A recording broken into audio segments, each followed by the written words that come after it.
there is no better way to start your story than with your journey, as it simply just defines change in lanes. Now, talk me through how you got from a Cambridge grad, corporate London life, to living in Australia with your own life coaching business. Yeah, when you put it like that, it's quite a big change. I guess there was a lot of steps along the way between the two. So I guess from Cambridge, I was trying to figure out what I wanted to do, kind of fell into the corporate world like a lot of people do, especially in the UK after uni, for example. And then I kind of realized I was stuck living a life that wasn't really fulfilling. And then there was kind of like a process through which I slowly designed and built and then eventually like took the leap to do something I'm passionate about, live where I wanted to live. And so here we are now. So it sounds easy looking back over the past few years, but yeah, there was a lot of steps on the way to go from that sort of like slightly more stuck place to figuring out what I wanted to do. Definitely. And it's one of those ones in hindsight, it's like, oh my God, that's so easy.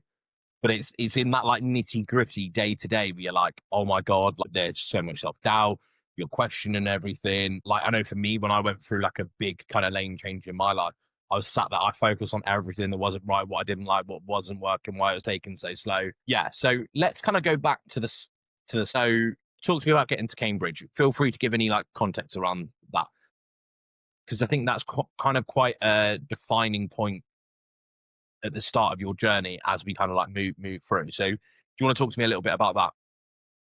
Yeah, sure. I think, yeah, as you said, it's funny because looking back, things often make a lot more sense than when you're going along it. So now looking back, yeah, I guess we can talk through it. From that perspective, I guess Cambridge was never really on the radar until I got to sort of sixth form. Fortunately, I had pretty good grades. I was lucky enough to go to like a grammar school, so that was pretty good. I had a good education from there and then got good enough grades to get into Cambridge.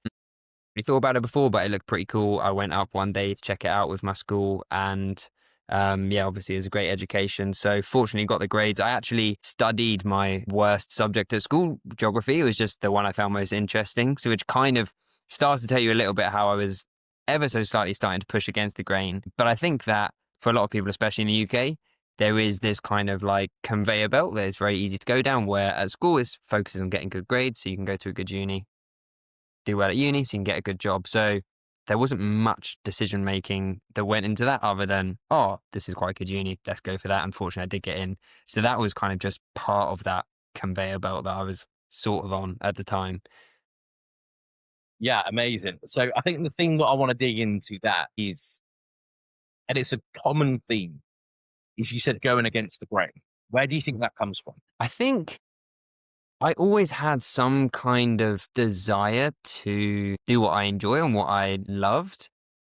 At school, I don't know, like even when you were picking, I don't know what work experience to do, what job to do after, what uni to do, what to study, you get quite a lot of conflicting information, whether from your parents or teachers or whatever. And I kind of erred on the side of, no, I kind of want to study what I'm most interested in, which was geography, as opposed to what I was best at, which is probably like maths or languages or something. And I'm not sure where that came from, other than some kind of desire to like keep doing things that I enjoy. I think I always enjoyed quite a lot of things. I would call myself a bit of like a multi-hyphenate or like, jack of all trades as opposed to master of one. And I do feel like the kind of education system, especially just going to uni and picking one subject as opposed to like America, does filter you down to one sort of path. And that's something that I always just wanted to push against. Even now, like I have a lot of different interests and stuff. And I think that life is supposed to be sort of abundant in all areas. I think that's probably where it comes from. So maybe on the one hand, enjoying lots of different things, but also maybe just not being really good at any one thing to like to overly commit to just that. Yeah, no, totally. That makes a lot of sense. And I can see how that kind of commonality like falls to myself, falls to other people that, I've had these similar conversations with. So, you know, you go to Cambridge, and then like most people, you kind of just fall into a job. Is that fair enough? Yeah, I think I did. I had half an effort of like trying something else. So after I graduated, I wasn't sure what I wanted to do. I thought about teaching. I spoke to my geography teachers at school and that's probably a large reason why I chose geography. It's just they were just like young, cool guys, really into sports, super, like really loved the subject. But they all said, oh, don't go straight into teaching. I thought about going to law, going to the bar, but I kind of wanted to travel. And so I took a year out to travel, and my first job was working as like a kids club rep on a water sports resort, earning 50p an hour, and which was loads of fun, but not like a long-term career. Then I went to Australia, but COVID hit, so I had to go back. And that kind of left an itch to scratch in the back of my mind. And then going back to the UK, it was kind of like, okay, it's the corporate season, went to the careers fair. A load of guys I played football with at Cambridge had all gone into strategy consulting, and they said it was quite good, opened a lot of doors. So yeah, as you say, I just kind of fell into it. And I think that that's obviously something which I now am very conscious not to do. I'm trying to like, intentionally plan my life and support other people to do the same. I think obviously, but when you come from school and university, you don't really get trained in this. Like I never had this kind of coaching or education. It's something I've had to sort of pick up and invest in myself. But yeah, I just kind of fell into that job. And that's what I see a lot of people doing. I think every single one of my mates from uni was doing some kind of corporate job, earning similar salaries, working pretty long hours, doing some kind of combination of Excel and PowerPoint for some kind of corporate company. And even though we all study very different things and we're very different people, and then after a few years, often what happens is people start to realize maybe that isn't really what's for them. And hence you have this whole like quarter life crisis, or people change lanes, as you would say. Yeah. Like I said, it's all in, six of one, half of the other. Like, that's like when I was kind of like thinking about making the pod, like, that's probably a word that came up, but it didn't quite roll off the tongue or hit the same as it made for me. But no, totally understand where you're coming from. Now, I think you're totally right. Like, but when you look at where people are at, like, it is often like, there's so much of like, I fell into or I ended up doing this. And it's like, well, why did you do that? And you're like, they can't really answer. Or it's like, oh, it was just natural. Like, it's a real, like, something that people don't question. Now, I sit here and question and think about thinking quite a lot, like probably more than I should. And I'm sure potentially something that you can relate to a little bit as well. And people just end up, and it's like, oh, how did I get here? And I As, see it all of the time, where you're like, it doesn't really like add up and make sense. And then for me, well, what I realized is like the idea of kind of like alignment and having something like feel good in here, mm, like that's where I started to question it. And it was like the rationale behind me kind of like starting things just like it didn't make sense. Well, you said about abundance, like, so my whole journey background from the fitness industry. I got in that, I went and did my qualification. So when I went to uni, which was a catastrophic failure within itself, which we potentially can get on to another time, I could just make more money than stacking shelves, where I could teach classes, I could work in the gym, I could PT people. It came from like lack and mm. scarcity and fear. And then what I realized is that was kind of like the roots of it, was always that. And I couldn't like shake it. And no matter, all of the bravado and the noise, like I could re-anchor. I think, yeah, it's really interesting. And it's like the kind of point, yeah, I can go off on massive tangents on this because something I think so interesting to think about the number of decisions that are made for you based on when you're born, where you're born, things like this. Like if I were born in the Middle East, I'd probably have a different, very strong religion. If I were born, I don't know, a different time, I would have like different views on lots of things. And then all these jobs that I go into is just kind of a product, even like within the UK, like the types of jobs I might have gone into, the fact that we go to uni is very different compared to lots of different countries and what you would naturally fall into. And I think as I got older, and it sounds like you had a similar thing, you start to realize what really aligns with your values, what you like, and also kind of what you decide. And that's, I guess, where some things like your feelings come into it because you can't hide from them. And when you feel like you're not fulfilled or something, that's something that you can only go so long with that kind of tension. And that's, I guess, probably something we'll come on to where often you get to a point where you're like, life is fine, like I'm making ends meet and I'm like following said preset path, but is there something more? And that feeling of like, oh, there's, I don't know, just like a little bit of tension or something unfulfilled, something doesn't quite feel right, you can't really escape from. And you can kind of drown it out with like going out and partying or looking forward to the weekend or holidays or all these different things. But if there is that kind of misalignment, then you kind of know it. And it's sort of a bit of a journey to get back to alignment and like what your values are, which it sounds like you went on, but it's definitely not always as straightforward as sort of just staying on a preset path. Yeah. Like, and it's not for everyone. Like some people are more than happy to do that. Like if I was looking through my Instagram last night and I'm like, some like no genuinely zero disrespect. Like if some people just like wander through and do what they do, sick, cool, good for you. Then there's other people who like me, there's that itch, there's that question, you see what is potentially available and like, oh, interesting.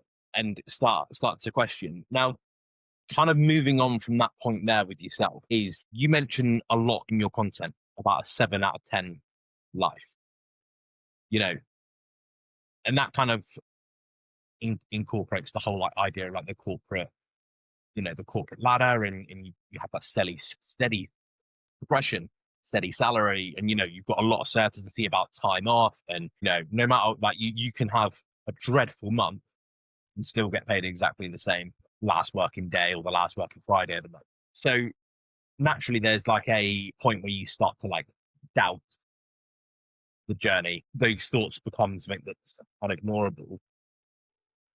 Sort of when and how did that show up for you? Does that make sense?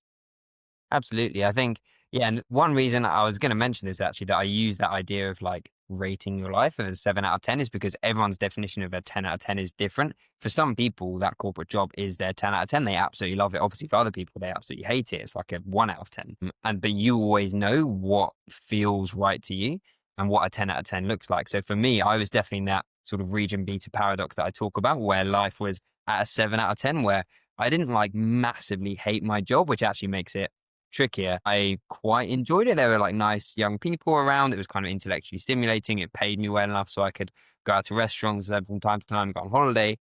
But yeah, I just still had that nagging feeling that, is this it? And that came from a few things. One was I was starting to look at the people further ahead than me. So like my boss and my boss's boss and so on, like people 10, 20 years down the line. I was kind of like, I don't really want to have their job when I'm that age, looking like I didn't really want to stay in this career for the next 40 years. And then there were like a few little, I guess, trigger points that helped me kind of notice that. One was, yeah, I guess the three main ones were, one was we decided to move to Australia. We came on holiday and we're like, yeah, let's do it. So that kind of set a, not a deadline in mind, but I said to myself, right, now is a great time to try something new, take a new sort of like gamble and like actually go all in on something. And I had about, after we went on holiday, we were waiting for our rent to finish. I had about a year. Another is I tore my meniscus playing football, which meant that I was on crutches for ages and like I had to stop drinking because I was on these blood thinners.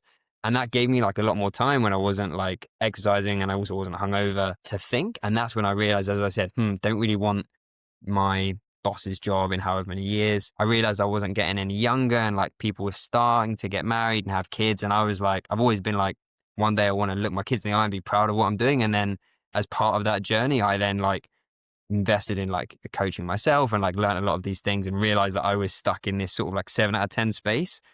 So unless I waited for some kind of, I don't know, getting made redundant or fired or a breakup or some kind of crisis, I had to like do something to like actually chase what I wanted from life. So that's kind of like what is probably like a year's period where I was like thinking about these things to slowly go, actually, you know what? Let's change lanes, as it were. Yeah, definitely. And that kind of leads us naturally. Literally, the next bullet point that I've got down on my list is started to mention that the region beta paradox. Now, what does that mean to you as kind of an idea and a concept, and why? If someone's listening, they've never heard that before. Why should it be something that they care about? Yeah, it's a really interesting one. I first heard about it when Ali Abdaal was talking about it. And it's an idea, it was coined by this Harvard psychologist called Daniel Gilbert. And the idea is that sometimes in life, your life is good, but not great. Let's call it, that's why I use the idea of a 7 out of 10. And because it's not quite bad enough for you to do anything about, let's say your life got to a 3 out of 10 or 4 out of 10, you'd hit some kind of crisis, you'd have enough impetus to change. But because it's like good enough, you never actually do anything about it. So you stay at a 7 out of 10. And the paradox is that you'd actually be better off if your life were worse, because then you'd be inspired to actually do something about it, to go for a 10 out of 10. And this is why you often see some people go through a separation or a divorce or a breakup of sorts, or they have some kind of crisis and then they kind of like hit rock bottom and bounce back. And then the idea is that everyone else, if they're not quite fulfilled, they're stuck in this middle, this region beta paradox, where, okay, it's good enough, but it's not ideal. And so they never really get a drive to do anything about it. And so that's a lot of what I do, is trying to help people go for their 10 out of 10 before, because this is what I had to do, before they hit some kind of crisis or they lose their job or something, because then you're saving yourself years where you're living at, not quite fulfillment. And you want to actually go, you know what, when is the right time to go and live my 10 out of 10? It's right now. So for anyone listening, I guess, if you feel like, and I don't know if you've ever experienced this yourself, Harvey, but if you ever feel like any area of your life is that kind of like 7 out of 10, you can then think, okay, what does the 10 out of 10 look like? And let's go for it now, as opposed to waiting for some kind of crisis, whatever it might be. Yeah, totally. I'm very guilty of hitting the the crisis point before kind of pulling the plug. Now I can look in my head. I've got a couple of like, examples of like, okay, well, I let it get really, really bad, and ignored a lot of kind of warning signs for an easy life. But like, it's tricky because I'm so grateful for those things because they've made me who I am. But I'm also like, if I was presenting with that situation again, I'd like to think I'd pull the pin a lot earlier than I did. Kind of like as a bit of an example and around like what is the region beta paradox. Well, I think back in paradox. If you were to walk a mile, you'd probably walk. But if you wanted to go 2 miles, you'd probably drive. But paradoxically, you would then end up going 2 miles quicker than 1 mile because you would drive. And we were talking before we started recording. If you wanted a snack, you'd probably go to a cafe. But if you were like wanted a meal or you were like really hungry, you're more than likely gonna go to a restaurant, get something delivered. It's like kind of like an idea. That's it in like very simple practice. But Mm, the way it, like I said, the way it really shows up for people is around, it like this just like okay level. yeah. Like it isn't the worst thing in the world. Like, and you are going to have seasons of life where naturally things are a little bit more, on the worst side. But as long as that's like, there's a level of fulfillment of that. If there's a level where it's like, if you're just bored, uninspired, and it's not going to change, that's like now with my awareness of gone through this process several times. I'm like, well, actually, I would rather try and be a little bit more proactive to try and solve that situation rather than waiting until, it's the crisis point and I'm crying in a hotel fire exit, absolutely hysterically over something completely irrational.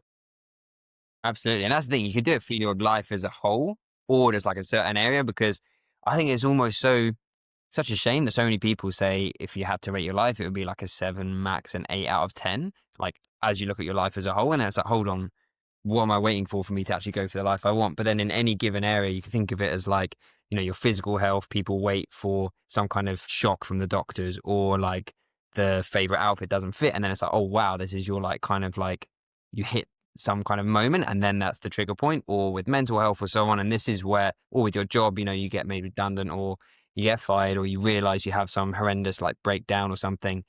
And that's like the trigger point.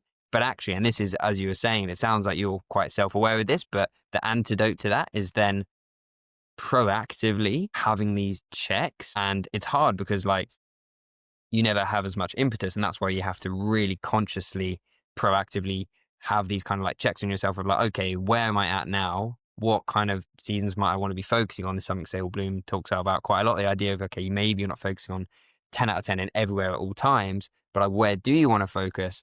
And actually actively checking in before it gets really bad. And that's something that, yeah, it's like a skill and it's a habit. But I think it's one that, yeah, a lot of people could benefit from. And it's one that I definitely would have as well. Like, I definitely echo some of the stuff you were saying, where looking back, there were like moments where stuff happened. I'm like, oh, okay, I'm glad for the lessons that I learned from that. But ideally, maybe it wouldn't have got so bad and I could have just learned those lessons before.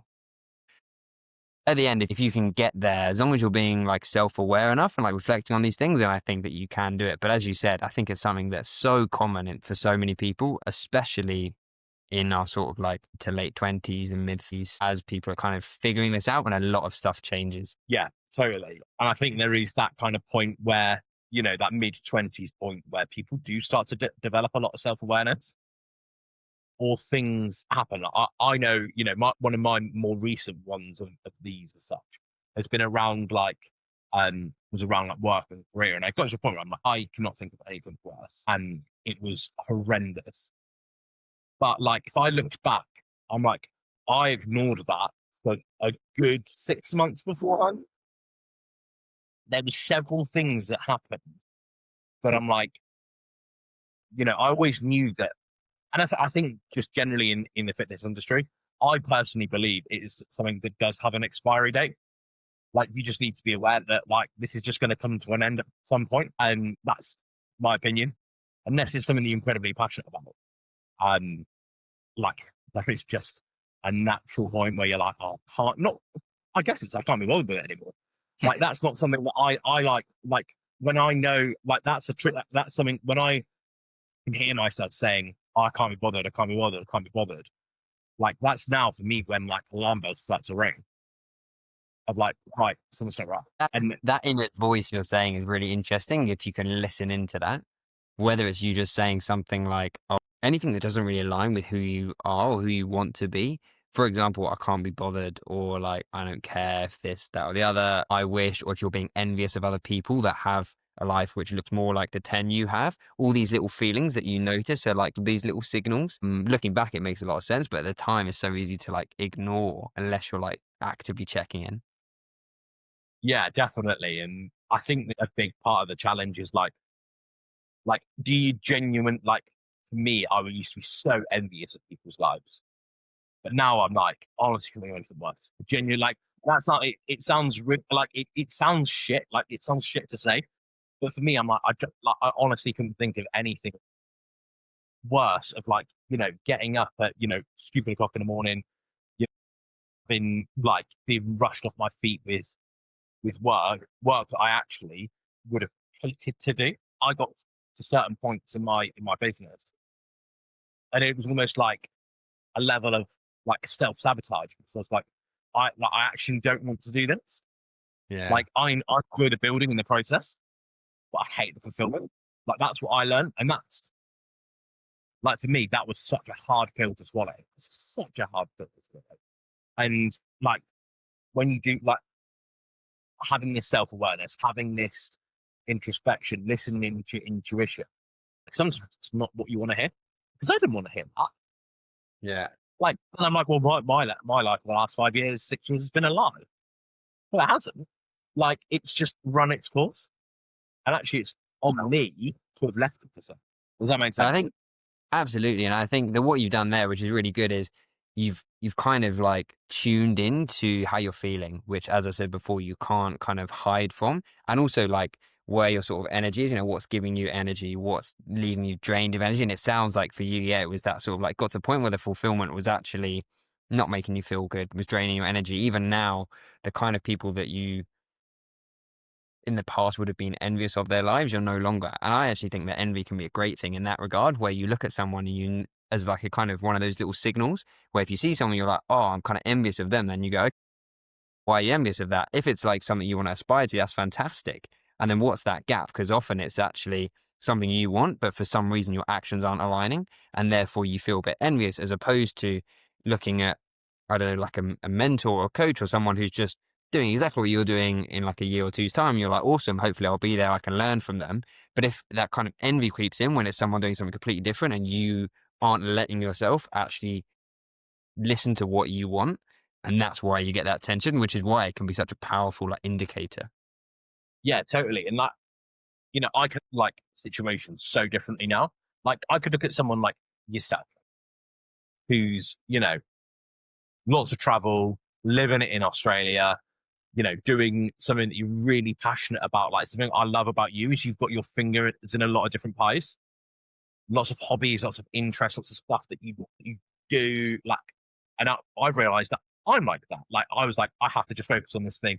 Everything else has to fall by the wayside. But I'm actually like, I do like to have my fingers in a few different pies. I like to have a few projects on the go. But now I can look at like someone like yourself, for example, there's no envy. I'm like, that's pretty fucking cool. And it's like, it reinforces that actually, you know, this sort of stuff is possible when you don't always have that belief that it is. Does that make sense? Absolutely. And I think it comes from if you do have that abundant mindset where it's like other people can succeed with what they want and do what they're passionate about, and so can I, and so can other people, then you're like, you become supporters of everyone and you want to learn and like, you know, the rising tide lifts all boats and you're learning from these people and supporting them and learning from their progress. And I think that's something that I personally believe is that, you know, there is enough of everything to go around and the world is abundant. And it's just about if you kind of let yourself like go for what you want. Because the main thing is we don't all go for the same thing. We don't all want the same person, the same car, the same house, the same lifestyle, whatever. I know plenty of people that would hate the idea of living, working remotely, mainly being somewhere hot, hate the sea, water, you know, and everyone has their own different ideas of what their life is. And that's fantastic. But it's something that I really strongly believe is that life should be abundant in all areas. This is why I talk about this like 360 approach to life. At least that's just because of my background, I don't think I should let my relationships fall by the wayside. I was reading the other day how like the top 10 richest people in the world have a combined like 13 divorces between them. And I'm like, I would never want to like hyper focus on one particular area at the massive detriment of the others. And obviously there'll be seasons where I like focus on a few and not so much others. But overall, I think that I would never want to get to a point where my physical health or my mental health or my relationships completely suffer at the expense of just one particular thing. So yeah, I think that's so good. And that's why things like envy and checking on those feelings is so important as you go through and build whatever life that you want. It sounds like you've been on that kind of journey as well as I have, which as you'll know is, yeah, not always like a smooth trajectory, but definitely worth it. Yeah. And like, I think for me anyway, like is having having these honest conversations with yourself, thinking about your thinking about yourself, your behavior, and tuning into that deeper voice. Like for so long, I lost all like connection with my intuition. But now I'm like just trying to tap into it. Like, come on, like help me out here. Like I'm going to listen to you. And I've really built that like trust back up with that, like with my gut and my intuition after like, you know, being like, I can't actually think for myself and getting myself into this, into such a hole with it. But let's kind of get back to your story. So, you know, you're in this, we've got these thoughts coming up where it's like, maybe there's more, you know, there's these things kind of like on offer. What was the thing that happened to make you take the leap? I guess it was a combination of a few of those things I mentioned before. One was, yeah, deciding we'll be moving to Australia. So I had a kind of deadline of a year. The other was sort of, yeah, tearing my meniscus, stopping drinking, and that gave me that time. And then I guess the final one was like looking into this like coaching because I decided, yeah, the next job I want to do is I want it to be something I'm passionate about. And I had like this like year of figuring out, okay, what's that going to be? Didn't have any amazing start off ideas. But people kept saying like, oh, you should be a life coach. And I kept being like, that sounds like a load of rubbish. What even is that? How can I like coach someone on life? And then I looked into it more and was like, oh, okay, I'm not telling people what to do. There is a lot about it. There's a lot of like related skills to my background as well. Looked into it, did a course, had some coaching, was like, actually, yeah, this is it. So I think if there was a trigger point, it might be that I decided to move to Australia. And that kind of came from, I've always been like trying to build the best life for me and also for like my future family. I often joke about this, but like my dad was born in Hornchurch in Essex. I was born in Hornchurch in Essex. I don't want my kids to be born in Hornchurch in Essex unless I actively decide, you know what, I really want them to be this. And then this is part of going against that kind of conveyor belt and being like, I want to consciously decide my life. And so I think it was a combination of those things which helped me get to that point. And probably a big one was just having that time to actually sit and think, which was helped by, yeah, like stopping drinking was quite a big one and having that deadline of Australia so I could really make that decision. Yeah, totally. And with you kind of had to say, like, it's a really weird question, like sitting there and thinking about life. And if someone was listening and they're like, I want to know, like, I want to do that. How would you set up an environment if someone was like, I want to start thinking about my life on a deeper level? How would you suggest that they start to create that situation? Yeah, I mean, it's a fascinating journey to go on. It's something that, you know, even before becoming a life coach and helping other people through this, I have been doing self-development myself for like probably 12 years anyway. So, but some things that really help definitely are first, just having some fun with it, like getting clear on, okay, if you're maybe not that sure, what does the 10 out of 10 version of your life look like? And you can just like sketch out, okay, what's an ideal day? Just like, right, okay, I'm so happy and grateful now that, and just like imagine the world is an Argos catalog, showing my age. And you're writing down, this is everything that I want. You know, I want to be doing this, I want to be living here. As you just have an idea of, okay, where do you want to go? What is that direction? Then you can kind of have a little think about, okay, what is important to you? Who are you? And that's often comes from answering like little questions. Things like Ikigai is useful for this, of like, what are you good at? What do you enjoy? Answering these very basic little questions. And then you can start to get a picture of, okay, what are the things I'm proud of? What are my values? Where do I maybe want to go? And then when you've got those two, you can combine them to be like, okay, what does a path there look like? What's the strategy? And crucially, what is that very first step? Obviously, along this journey, there's lots of things like limiting beliefs and like the expectations of others that you're going to be navigating through. But if you can get clear on where you want to go, what's important to you now, and like what that path looks like, that's probably the best checkpoint. And I think that a way to do that is literally just like scheduling a little bit of time whenever works for you to like actually sit down and have a think about your life. I have like every week I'll have a weekly like check-in.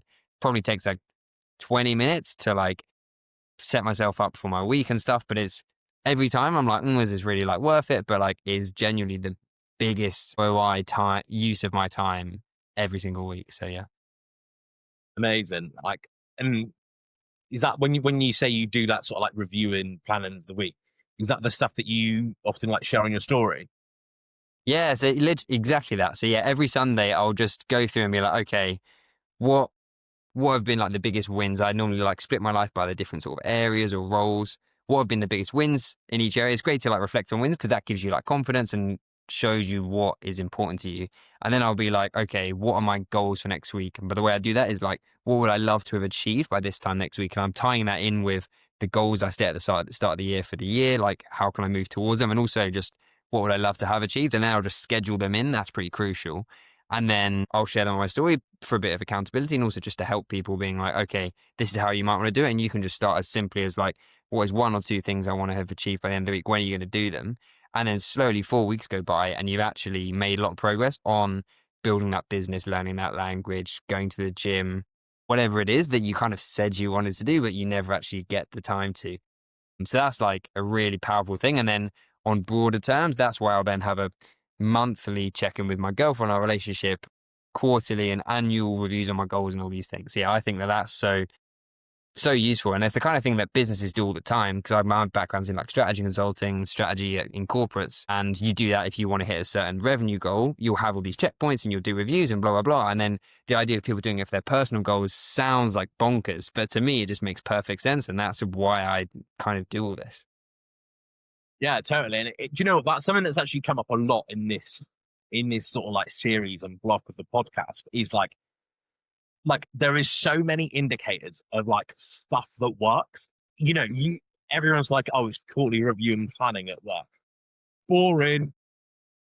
Or like you debrief on a project or a rollout and you're like, oh my God, it's gonna be painful. Hang on. Does that then make the next one better? Yes, it does. Is it okay? Yeah, it's a boring thing to do. Fair enough, whatever. But it works. Yeah, I mean, I'll tell you what is boring, doing a weekly review and doing a check-in. I'll tell you what is not boring, me living in Australia, doing a job I love, and went surfing today. And so like, yeah, the process is boring. Organization is not sexy. But the whole point is you should then be moving towards goals that excite you. And that's the fun bit. The process getting there, like no one actually, I don't know, enjoys like walking to the gym. A lot of people, I exercise every day, but I don't particularly like doing the first set or whatever it is, right? But like the end result of like feeling fit and being able to like run and stuff is what you're working towards. And we know what it is, like, especially a lot of the stuff I do, it's like people do this at work all the time. If you have an annual sales target, let's say you work in sales, if it's like, I don't know, $1 million, you break that down to like, okay, quarterly, each month, each week, what am I going to do? You check in. So it's just applying these same things, but then everyone sets a New Year's resolutions and then come like February, they've just completely forgotten about them. And that's why I think it's just bonkers. It's probably something you've experienced or maybe you've heard other people talk about, but yeah, it's very Yeah, prevalent. million percent. Like every kind of strategy works, but it's also like looking at where you can get them from. And, does that quarterly reviewing the planning work? Yes. Is it boring? Yes.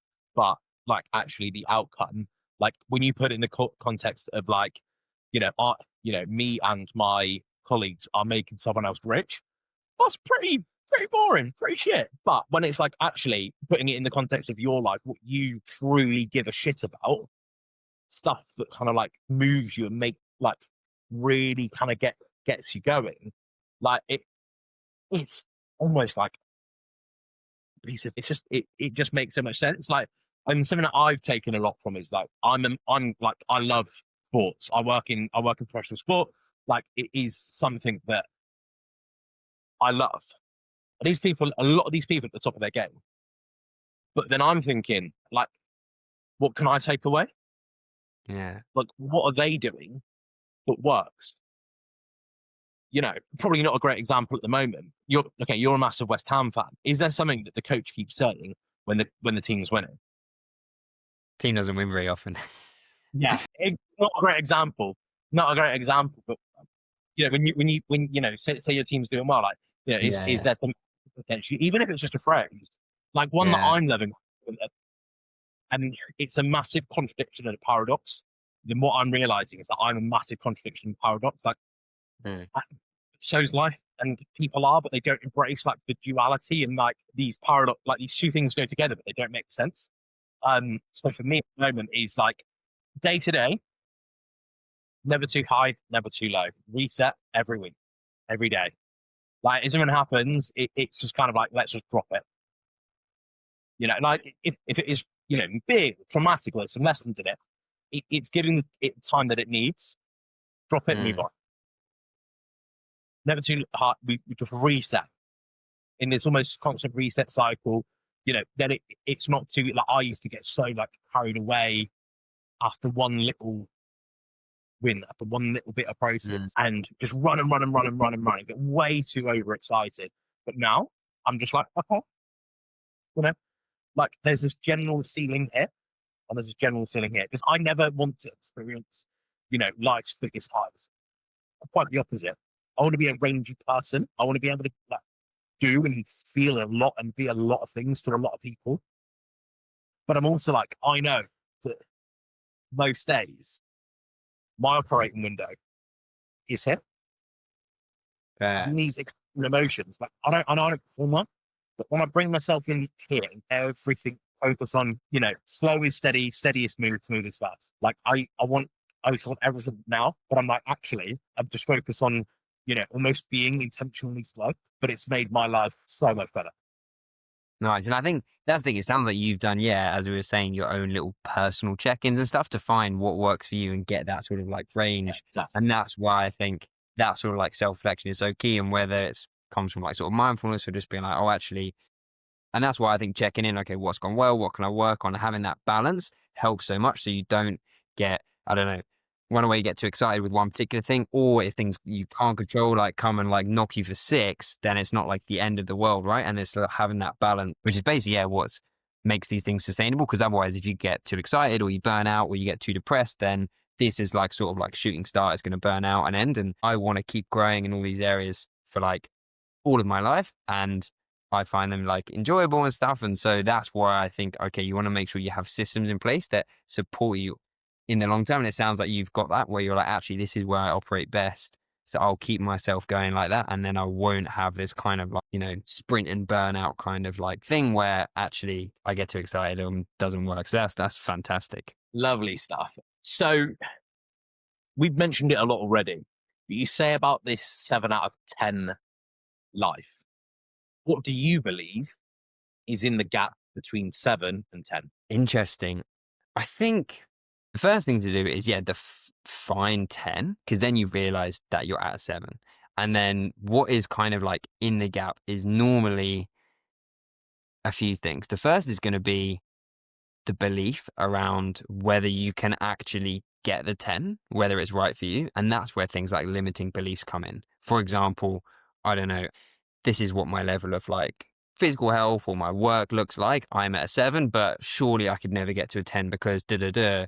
I should be doing this. I can't. I'm not that type of person. You get these limiting beliefs. So often it is a kind of limiting belief.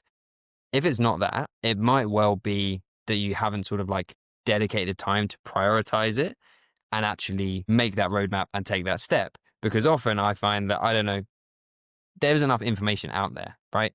If I want to get like, people know how to get, I don't know, fit, or people know how to like learn a language, or people know how to like learn the guitar. It's not like the process is super obscure. Let's say you want to pick up a new instrument or a language or a hobby or something, and that's your version of the 10 and you're stuck at a 7. But it's actually about, okay, making the time to schedule those things in. And that's where I think the gap comes from. Yes, there might be some limiting beliefs and like courage and stuff, and that's something to work through. And if it's not that, it's actually just like action and taking steps. It's all very well talking about where you want your life to be and what you want it to look like. But what actually matters is doing the thing. And so it's kind of getting over those hurdles and then making slow and steady, consistent progress is probably what the gap is between 7s and 10s. And looking back at my life when I was at a 7 versus at a 10, it's probably taking that time to reflect, understand what might be blocking me in the way, overcome that, and then actually do something about it, which is, yeah, like a fun journey to go on, an interesting journey to go on. But yeah, an interesting one. I don't know. What do you think from your experience? I'm intrigued. I think what you said there about defining is really important. I think to do that authentically, you there needs to be like a removal of a level of judgment, whether we like it or like. People don't like to be judged, but forget we one of our like core things that make us not be monkeys swinging around in the forest is that we have the ability to judge. Like survival of the fittest is a kind of like general term. Like, if I don't judge when I cross the road, I'm going to get run over pretty quickly. If I judge something to be a bad idea, I'm just going to die quickly. Does that make sense? So kind of applying that, like taking that like level of like judgment, guilt and shame away.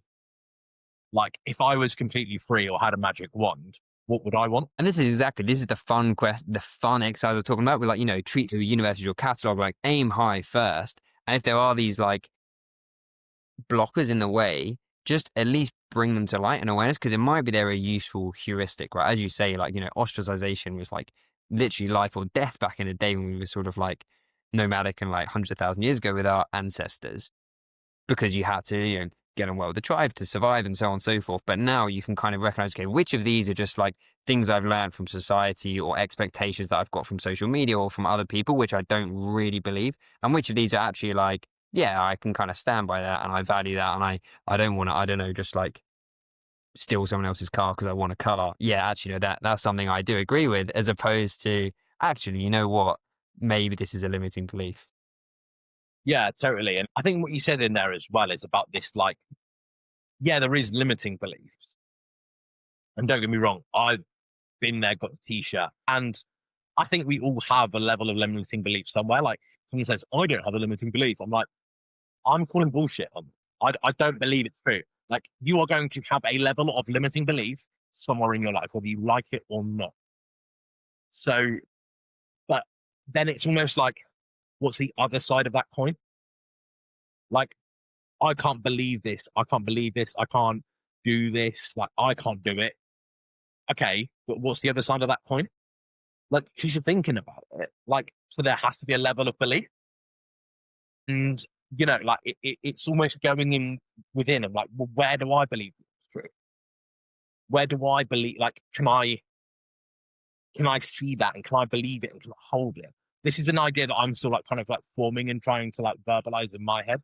But like, can I hold like can I like hold it? And even if it's I'm quietly hold it, just move stuff.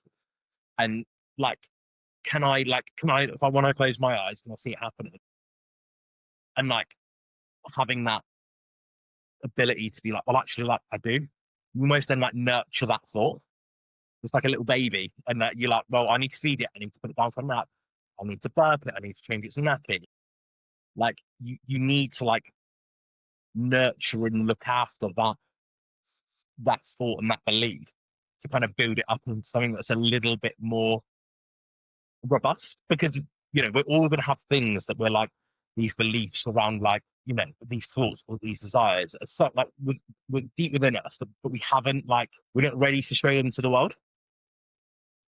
Like I know there's things I'm still working on that I'm like, I can't talk about that publicly yet. I can't talk like I don't really want to talk to anyone about it because it's still too fresh, it's still too raw. It's almost like, I'm not ready to do it. I haven't like overcome it to be like, here's the journey. Even if I'm not like cured is probably not the right word, but like even if I get to that point, I'm like, I'm nearly, like here is where it was, and this is the trajectory that I'm on now. Like that's a really like tricky conversation to have. But I think there's a Mm. level of like you almost like need to like, nurture that belief as like a little baby to kind of get it almost raise it and get it strong and get it to stand on its own 2 feet. Does that make sense? Or am Interesting. I just absolutely Yeah, and I think that's what I was saying is where it's like you want to first just become aware of what that gap is, and then it's up to you to pick, what values or beliefs that you want to keep true.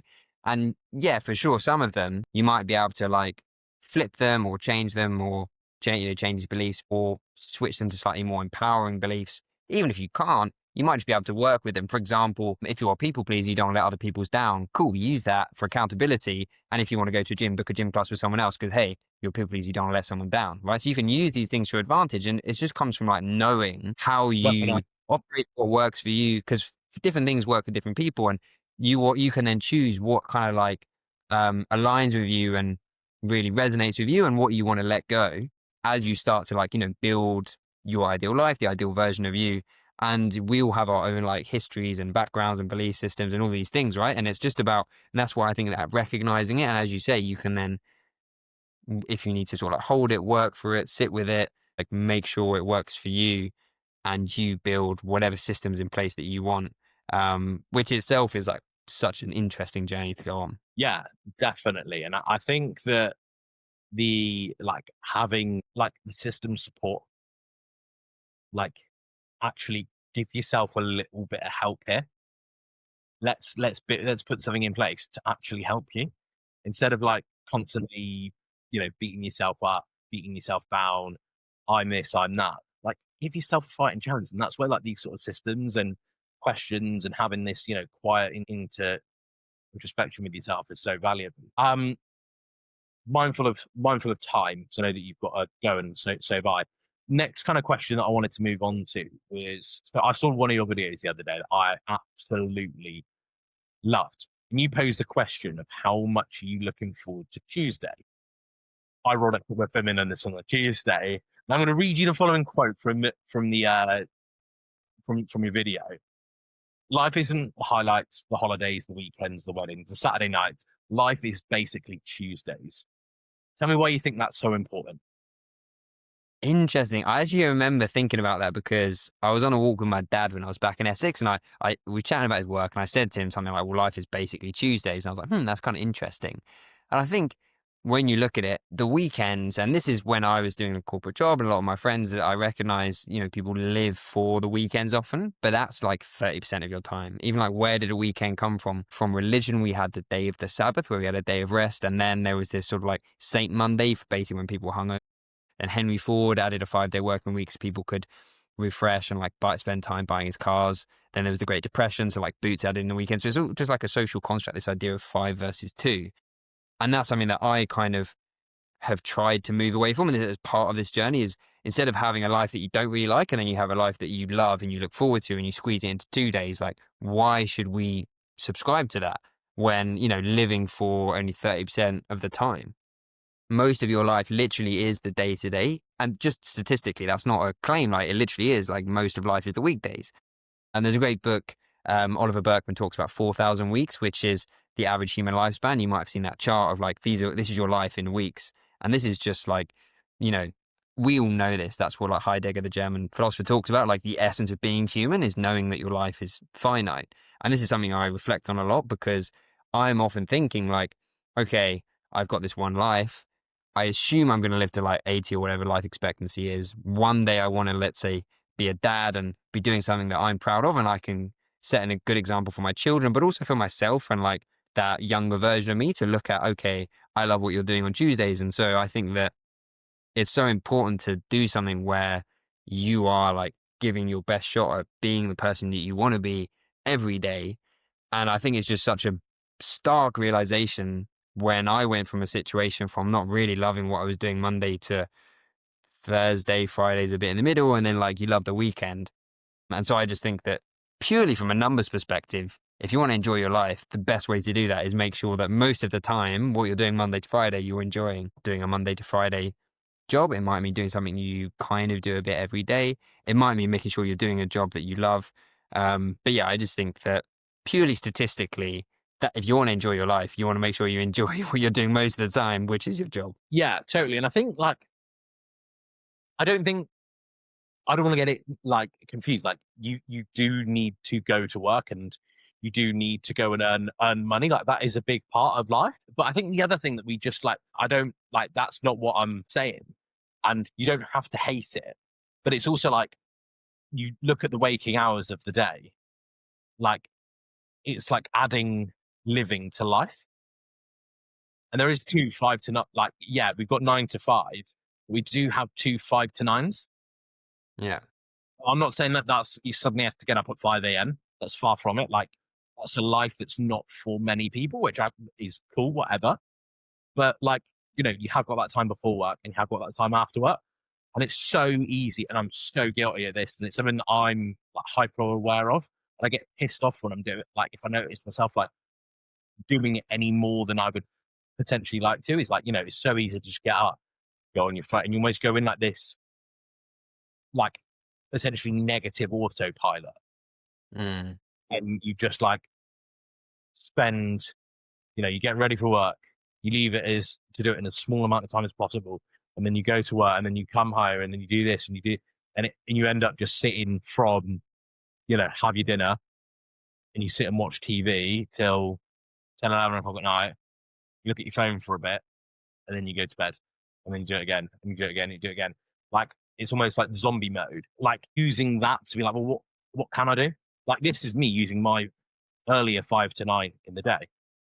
Like, well, actually, I could have, in theory, got up when we started recording and then, like just fumble about for a bit, have a shower, some cereal, scrolling your phone for a bit because God forbid you've missed something overnight. But, like looking at those little things like, well, actually, I'm like, I'm going to go into today so much more fulfilled. So I'm like, well, I know that and it's probably something that's overused now and it's like a little bit, but like I've done something for me.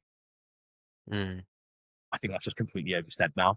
It gives me the ick a little bit, but fundamentally, like I can't disagree with the point. Yeah. Like I've gone in, filling my cup up, working towards my goals, my projects, doing something that I thoroughly enjoy. Like I'm not going to do this if I don't enjoy it. Like if I suddenly decide I don't like talking, probably not going to put a podcast out, am I? It's just one of those things. Sorry, go on, mate. You go. I was only I going to was ask you going to another say that's question. very interesting. And yeah, 100% like, even what you were saying there about, of course, you need to go to work. Yeah, of course, you need to go to work. But something that I've also kind of gone through myself is understanding like your beliefs around money, like what is money. And I remember studying this at Cambridge. It's like, okay, where did money come from? Well, before it was just, we just like traded like commodity to commodity. I grow carrots, you like fix shoes, and we like swap carrots for shoes. And then it's like, okay, it's hard to bring this to marketplace. You use money to like denote value. So it's basically value. So if you want to make money, you just got to think about, how do I want to produce value in the world? And normally we have loads of different ways, like you with your podcast, for example, where you enjoy doing work. It's just about making sure that you can provide enough value that you actually get paid for it. And so that's quite a liberating thought often, as opposed to the default, like, I'm just going to go and do a job, which I know in many ways, like privilege comes into this and background and experience, but equally there are small ways in which you can at least find ways to enjoy more of it. And yeah, as you say, when life is basically Tuesdays, you might as well, if you can, do things that in ways in which you show up for yourself, you enjoy little bits, even if it's changing your mindset, doing the same thing, changing your attitude, if the change the way you look at things, the things you look at change. Just making those small little tweaks. And if needed, finding something that really aligns is, yeah, golden. Yeah, totally. Now, if someone's listening to the podcast or watching the clips online, what would you suggest are the first few steps to start moving towards a Tuesday life? I think first, like, yeah, just define what it looks like. And so if you're creative, that might be like journaling it, like writing it down, sketching it out. If not so much, I'm not massively like, maybe I'll just like write it down on my notes or use the chat GPT prompt of like, okay, I've done this before. I've shared it, like just bullet point a few things of like, oh, it'd be kind of cool if I could like go surfing and I quite like helping people in this sort of way. Okay, write a day in the life. Like having a vision for it is a great starting point. And then if you can just think about one tiny way in which you can move towards that over the next week, not next month, not next year, but like a tiny way to embody that type of thing. And it might just be researching something. It might just be changing your mindset, changing your attitude, not scrolling as soon as you wake up, which is like number one way if I wanted to have a bad day, that's the first thing I would do or something, just like making a tiny little tweak. So I think defining what it is, what it looks like, and then a tiny way you can move towards that. And over time, if you keep doing that, keep putting the reps in, that's how you actually one day wake up and you have these realization moments where I look back a year ago and I'm like, I would have loved to be doing what I am doing now. And hopefully in a year's time, I'll be doing something where I'm right now. I think that's so awesome and so on. And you just slowly get there. Yeah, I love that genuinely. Like, and the idea of like mapping it out and being like, it is a random Tuesday in 6 months' time. Like, what would be pretty cool?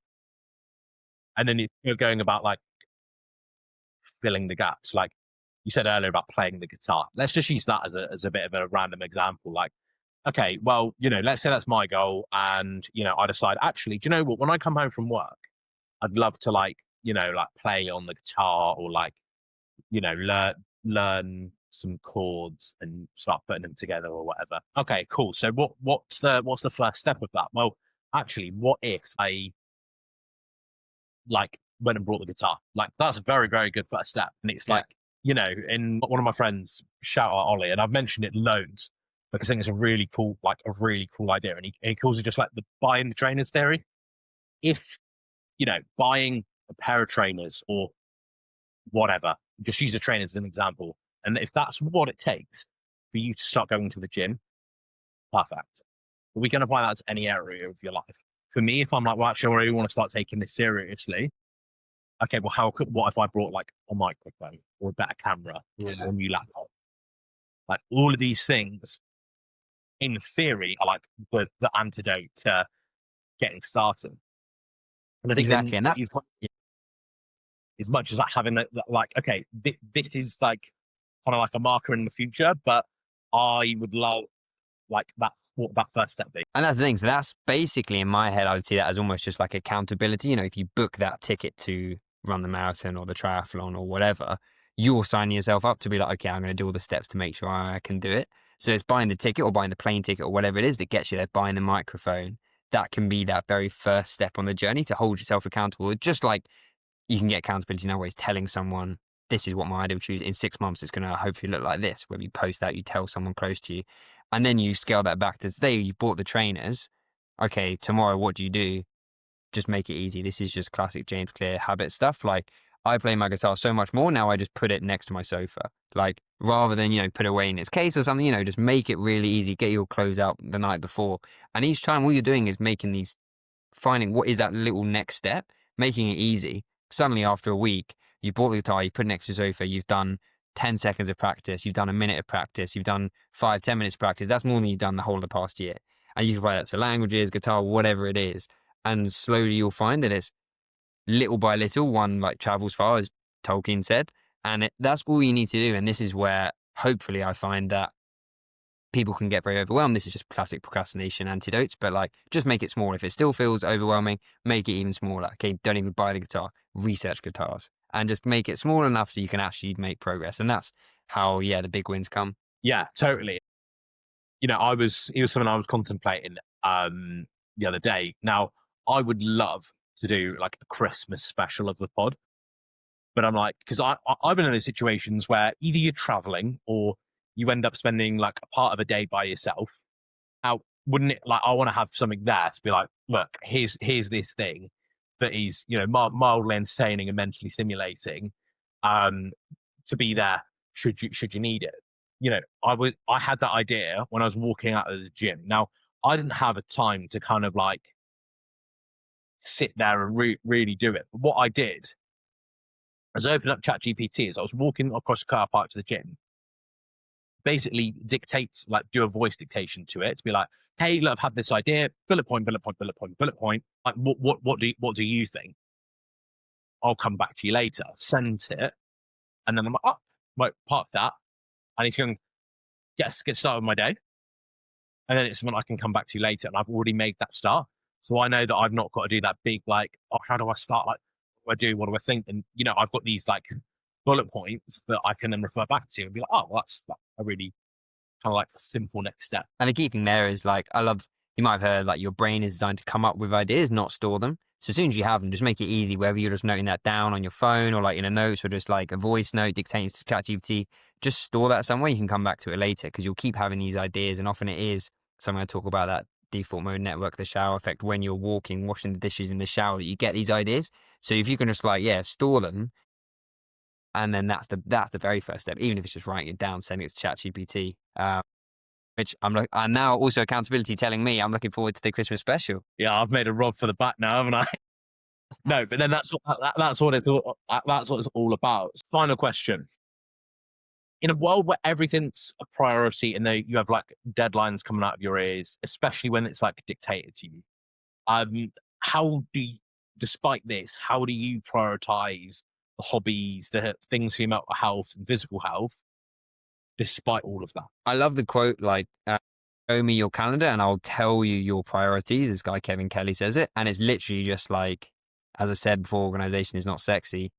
Just scheduling it in your calendar. So it's having that week where I go, okay, cool. What do I want to do by the end of the week? These are my priorities. As my physical health, something else. Schedule it in. It's what Stephen Covey's 7 Habits talks about. Those important but not urgent things.